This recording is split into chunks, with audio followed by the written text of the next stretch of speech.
नमस्ते। स्कंद पुराण में और बाकी कई पुराणों में वृक्षों के बारे में बताया गया है। उनमें से छांट के मैंने कुछ वृक्षों को एक विधि और पद्धति से बड़ा करने के बारे में कई बार सेमिनार में बात की है। इस बार मैं हार्टफुलनेस के काम से नज़दीक के स्टेट में गया था और वहाँ पे गाँव में मैंने ऐसे 3 फैमिली देखे जो इस बात की पुष्टि कर रहे थे। मैंने आपको बताया था कि अगर एक व्यक्ति अपने हर जीवन काल के 9 साल के अंदर 1 वड, 2 पीपल, 3 नीम, 4 आंवले और 5 लोकल फल के वृक्ष लगा के बढ़ाई करता है, हर 9 साल के बाद एक बार फिर इसको रिपीट करना है, तो उसके साथ जुड़ने वाला हर व्यक्ति, फिर वो फैमिली का हो, बिजनेस का हो, समाज का हो, उन सब की सुखाकारी का ध्यान ये वृक्ष रखते हैं।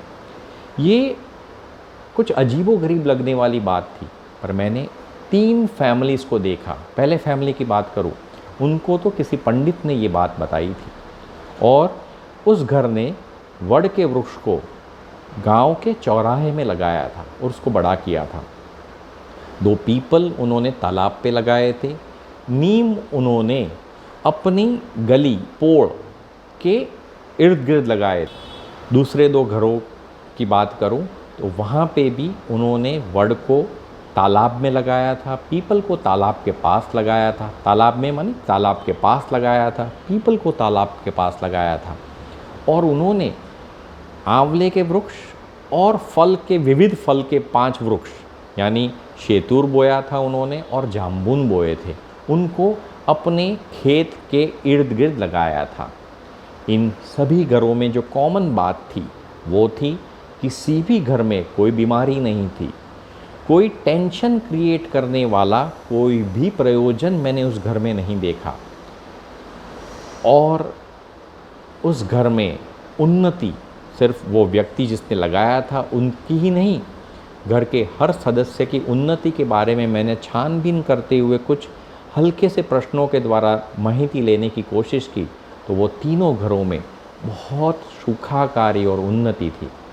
मैं तो आपको विनती करता हूँ, इस प्रयोग को करके देखिए। अगर आप चिकित्सा से जुड़े हैं तो अपने पेशेंट्स को ये प्रयोग करने के लिए आप थोड़ा अपना ज्ञान, विज्ञान और ओहदे का उपयोग करके उनको करने के लिए ये बताइए और अपना स्टडी खुद कीजिए।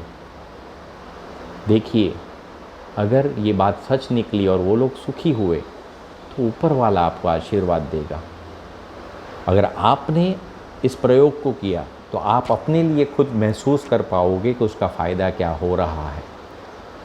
और अगर कुछ नहीं तो माँ वसुंधरा के इन बच्चों को बड़ा करने में जो आप योगदान दोगे उसकी नोंद ऊपर वाला ज़रूर लेगा।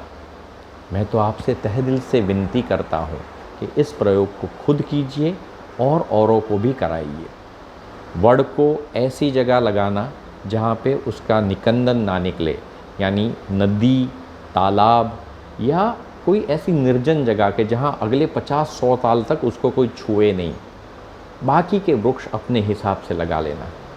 मैं फिर कहता हूँ, 1 वड, 2 पीपल, 3 नीम, 4 आंवले और 5 लोकल फलों के वृक्ष लगाने हैं। हर 9 साल में इसको रिपीट करना है। जीवन काल में मुश्किल से 4 या 5 बार ये प्रयोग आप कर पाओगे, पर अपने को और अपने कुटुंबीजनों को सुखी देख पाओगे। करोगे ना? नमस्ते।